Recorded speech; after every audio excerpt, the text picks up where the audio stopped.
Assalamualaikum warahmatullahi wabarakatuh. Salam Yuridis, salam Jasisya. Halo Sobat HK, jumpa lagi di podcast HK. Semoga sehat selalu dan tetap semangat ya. Nah, buat kalian yang belum nonton video podcast sebelumnya, bisa tonton di akun YouTube HMPS HKI ya. Perkenalkan, saya Siti Nurholifah dan hari ini saya yang akan menemani Sobat HK sekalian untuk belajar nih. Untuk pembahasan hari ini, pembahasan yang kita angkat adalah mengenai wakaf. Nah, Sobat HK pasti penasaran kan? Untuk itu jangan lupa ikutin aku terus ya. Yuk! Oke Sobat HK, kali ini saya sudah bersama dengan narasumber kita yang tentunya sangat luar biasa sekali dan kita akan mengulas mengenai perwakafan nih. Nah, saudara ini bernama Farizul Haq atau kerap disapa dengan Mas Izul. Beliau adalah mahasiswa sekaligus Wakil Ketua Umum HMPS HKI 2023. Nah, Assalamualaikum Mas Izul. Waalaikumsalam Mbak Oli. Nah, apa kabar nih Mas Izul? Alhamdulillah baik. Semoga selalu diberikan kesehatan ya Mas. Nah, boleh nggak nih Mas sedikit diceritakan dong ke Sobat HK kesibukannya sehari-harinya itu apa aja sih? Untuk kesibukan sehari-hari mungkin sama ya seperti sama Mbak Olive. Saya masih mahasiswa dan juga masih berproses bersama di lembaga HMPS HKI ini. Kebetulan saya juga masih semester 5 yang kesibukannya yang sekarang masih menghadapi masa-masa UAS ya. Iya, betul sekali. Liburan ya kita.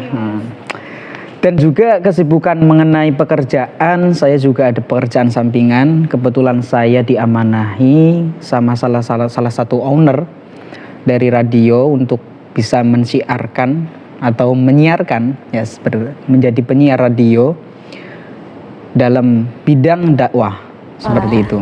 Luar biasa sekali ya Mas, alhamdulillah. Ini patut dicontoh ya, walaupun beliau ini masih statusnya mahasiswa, tapi sangat luar biasa sekali kegiatannya, sangat produktif sekali setiap harinya. Nah, jadi kali ini saya dan juga Sobat HK pengen belajar nih Mas mengenai perwakafan. Nah, wakaf itu apa sih Mas?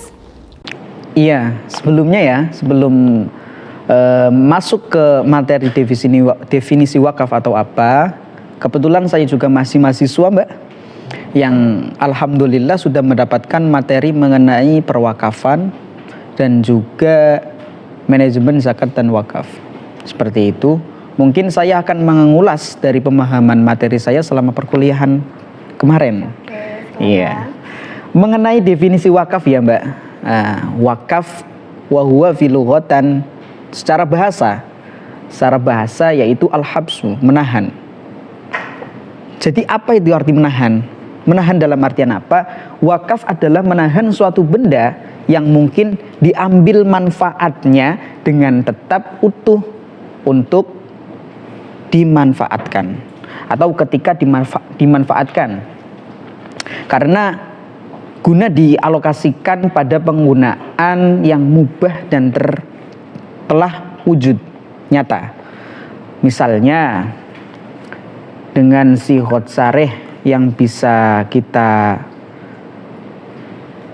dengar, yaitu wakaf. Misal redaksinya seperti ini: aku wakafkan tanah ini untuk masjid. Maka dengan hal seperti itu, harta yang disedekahkan berstatus wakaf meski tidak diniati wakaf. Tetapi ada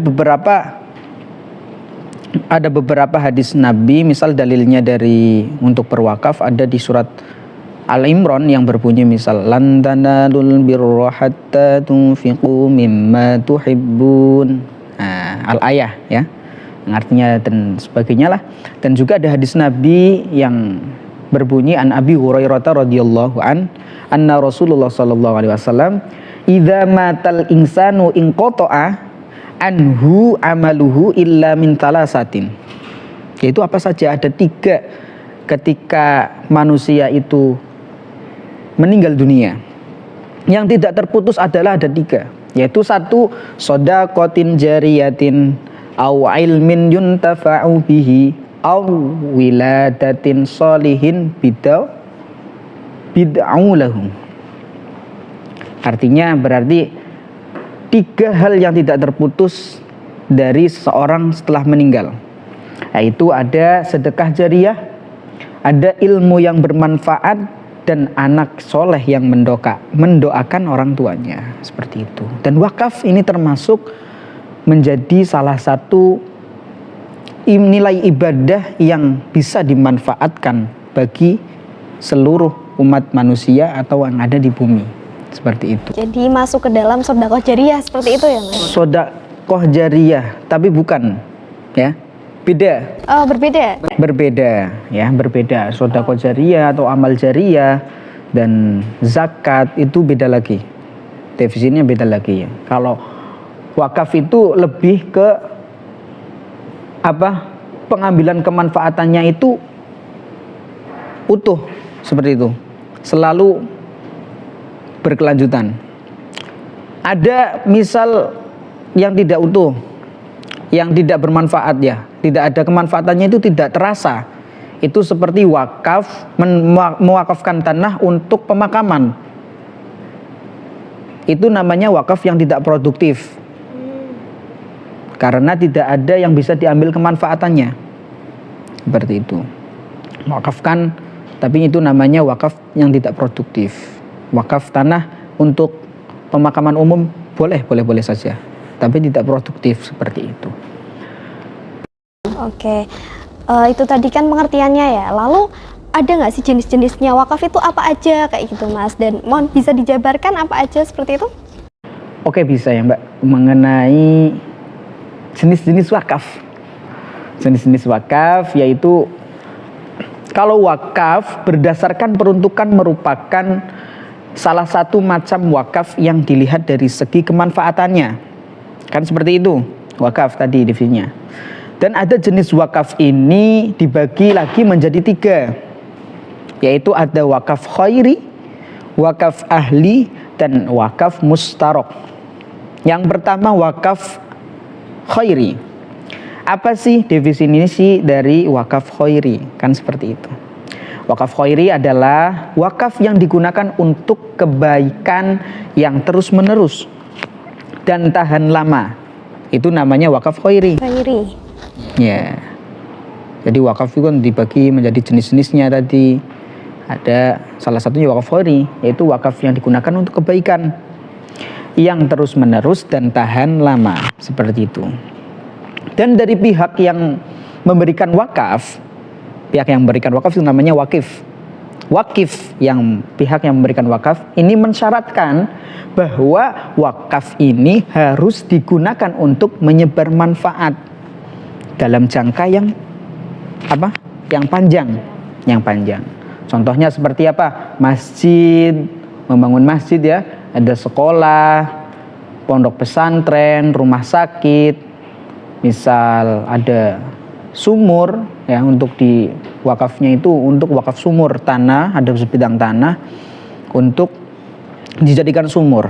Itu kemanfaatan untuk mengambil air, seperti itu. Intinya yang mensejahterakan rakyat, itu namanya wakaf khairi. Lalu ada wakaf ahli yang kedua. Mengenai wakaf ahli ini merupakan jenis wakaf yang kebermanfaatannya ini ditunjukkan untuk keturunan si wakif. Jadi ahli warisnya seperti itu? Ahli waris, iya, mereka ahli waris. Misal mewakafkan wakaf ahli, wakaf yang kebermanfaatannya ditunjukkan untuk keturunan si wakif. Wakif itu kan orang yang mewakafkan. Dan ini ada salah satu jenis yaitu wakaf ahli. Wakaf ini dilakukan oleh wakif kepada kerabatnya atau keluarganya, seperti itu. Contohnya misal dalam kisah Abu Tolhah yang beliau membagikan harta wakafnya itu untuk keluarganya.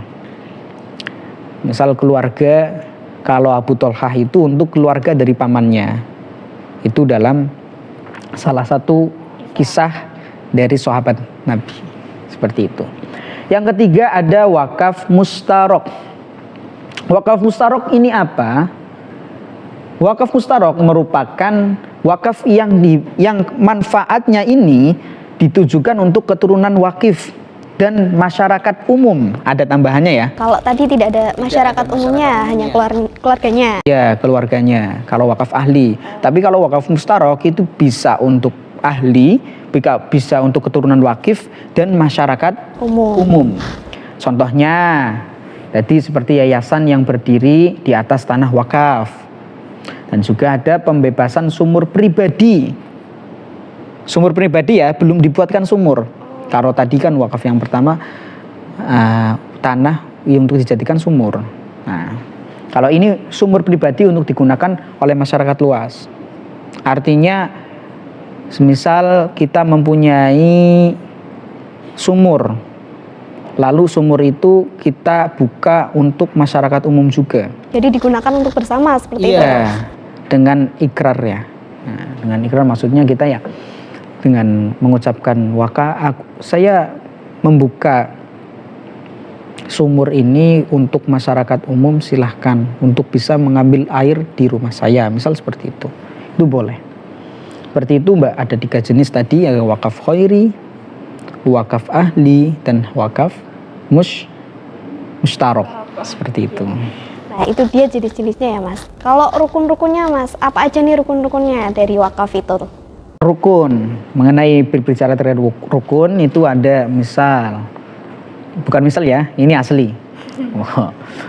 Rukun wakaf yaitu ada wakif 1, pihak yang mewakafkan.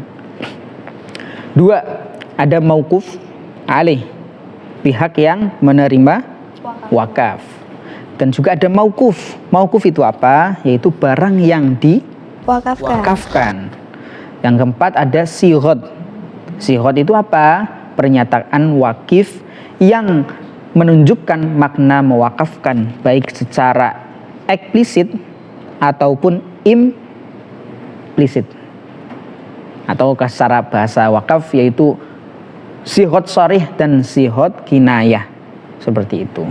Itu mengenai rukun. Lalu ada misal wakif. Ini syarat-syarat wakif itu yang seperti apa? Kan seperti itu. Syarat-syarat wakif itu yang seperti apa? 1, ahli tabarruk, ahli derma, orang yang derma.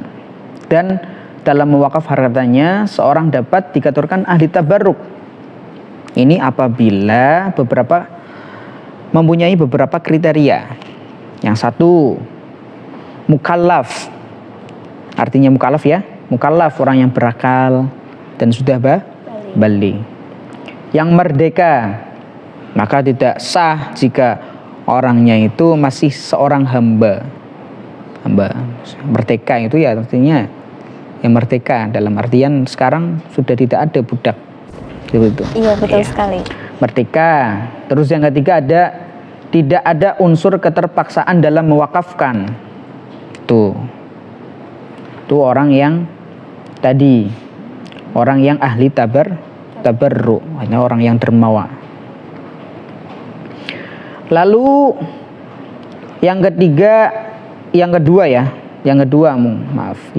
ada memiliki harta yang hendak diwakafkan. Wakafnya itu barangnya itu sudah nyata, mauqufnya itu ada, seperti itu. Maka tidak sah mewakafkan harta yang bukan miliknya. Milik orang lain tidak boleh diwakafkan. Dan juga orang yang akan mewakafkan itu si pihak wakif ya, itu salah satunya juga tidak terbebani oleh hutang ya. Tidak terlilit hutang. Yeah. Itu. Lalu ada syarat-syarat mauquf alih mengenai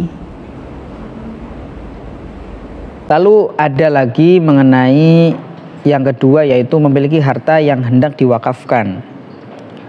Maka tidak sah mewakafkan harta yang bukan miliknya tadi. Iya, milik orang lain. Milik orang lain tidak boleh diwakafkan.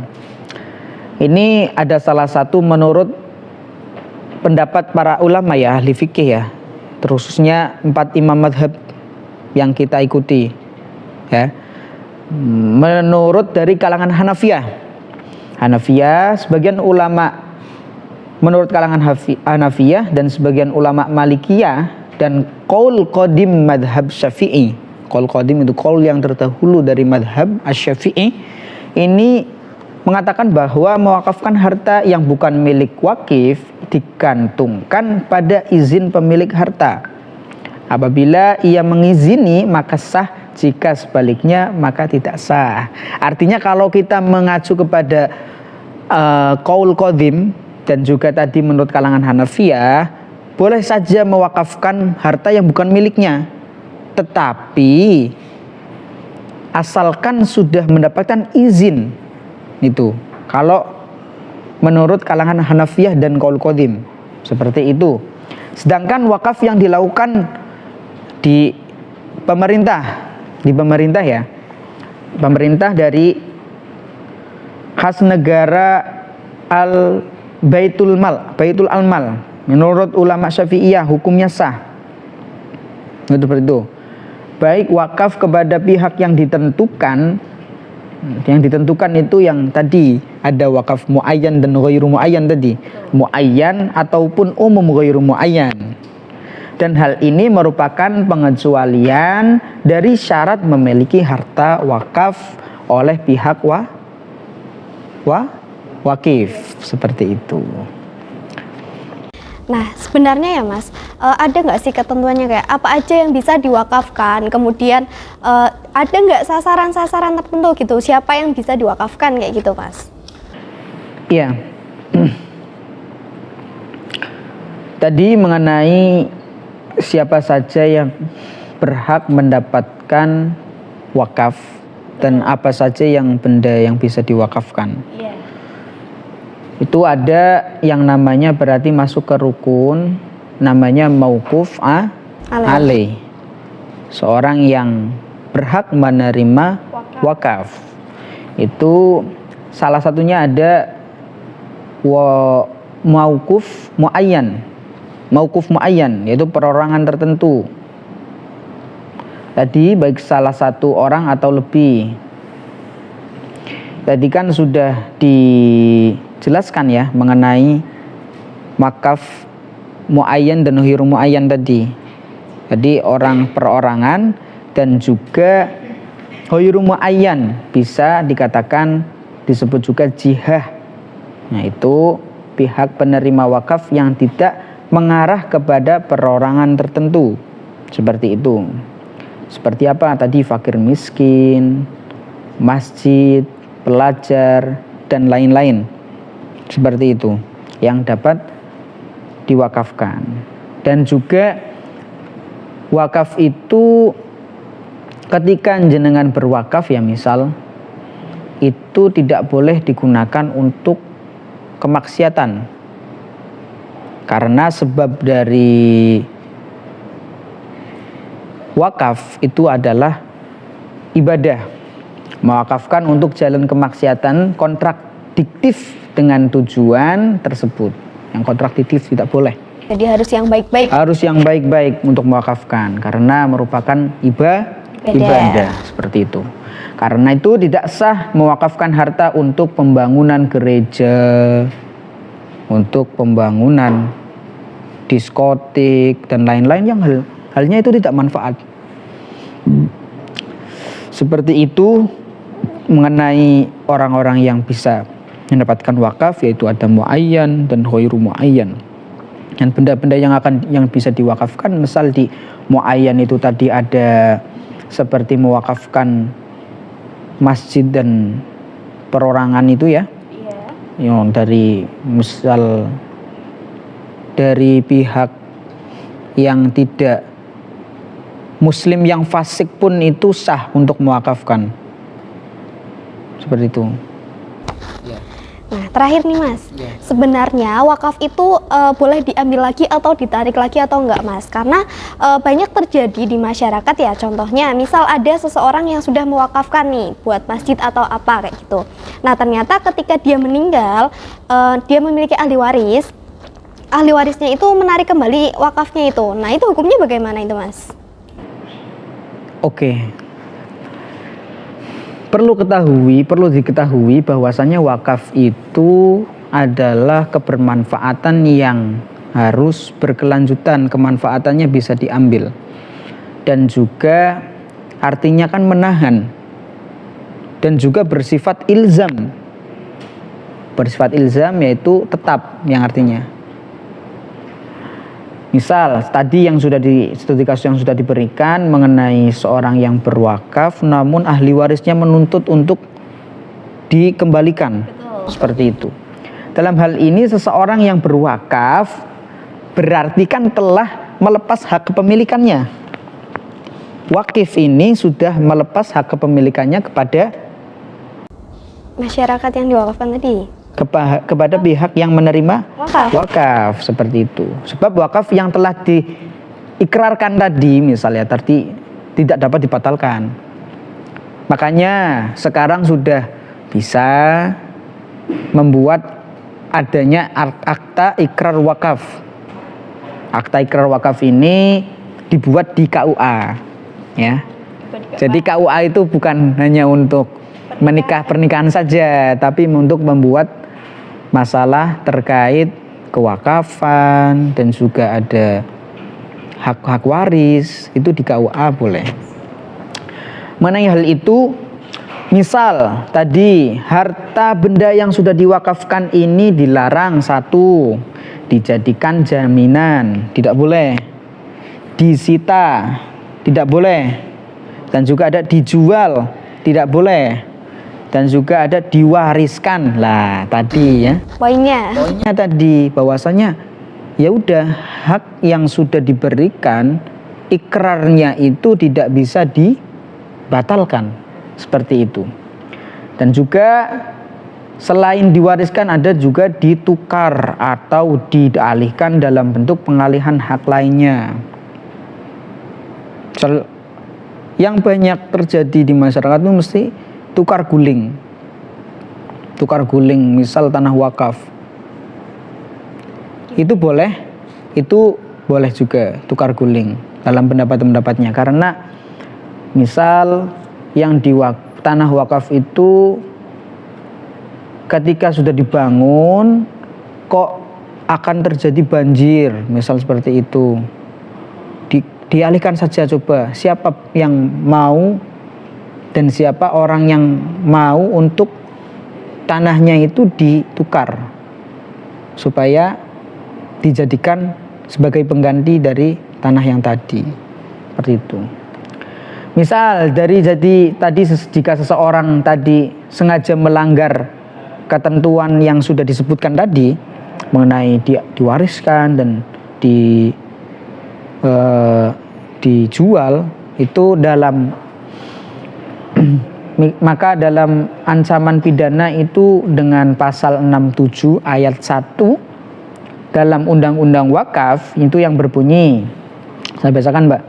Setiap orang yang sengaja menjaminkan, menghibahkan, menjual, mewariskan, mengalihkan dalam bentuk pengalihan hak lainnya harta benda wakaf yang telah diwakafkan sebagaimana dimaksud dalam pasal 40 atau tanpa izin menukar harta benda wakaf yang telah diwakafkan sebagaimana dimaksud dalam pasal 41, yaitu dipidana dengan penjara paling lama 5 tahun dan atau denda sebanyak 500 juta. Itu dalam undang-undang ya, kalau kita mengacu dalam undang-undang.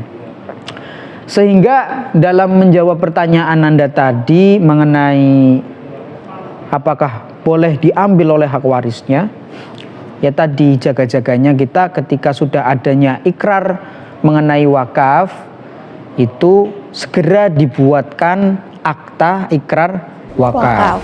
Setelah mendapatkan akta ikrar wakaf di KUA, silahkan dibawa kepada BPN, Badan Pertanahan Nasional, seperti itu.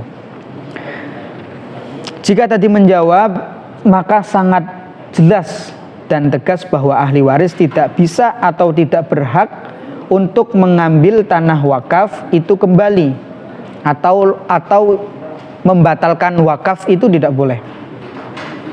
Hal ini tentu berlaku ketika wakaf telah sah dilakukan dan memenuhi unsur dan persyaratan. Lain halnya jika ada pelanggaran hukum Jika ada pelanggaran hukum, misalnya persyaratan wakif seperti wakifnya ini ternyata tidak dewasa, belum berakal, tidak berakal sehat. Seperti ya tadi, dewasa, berakal sehat, itu pelanggaran hukum. Belum memenuhi syarat. Belum memenuhi syarat. Tidak terhalang melakukan perbuatan hukum dan pemilik sah harta benda wakif ternyata tidak dipenuhi, maka tidak sah. Maka jika ada seperti itu bisa diambil dalam ikrarnya. Selain itu, misal ikrar wakaf ternyata di kemudian hari diketahui dilakukan karena adanya ancaman. Misal diancam, kamu, saya itu tidak mau untuk mewakaf harta ini, tanah ini tuh saya tidak mau diambil oleh anak-anak saya, maka coba jenengan saya suruh jenengan itu untuk berikrar dengan saya. Itu tidak boleh. Nggak ikhlas itu ya, Mas? Nggak ikhlas karena adanya sebuah ancaman seperti itu.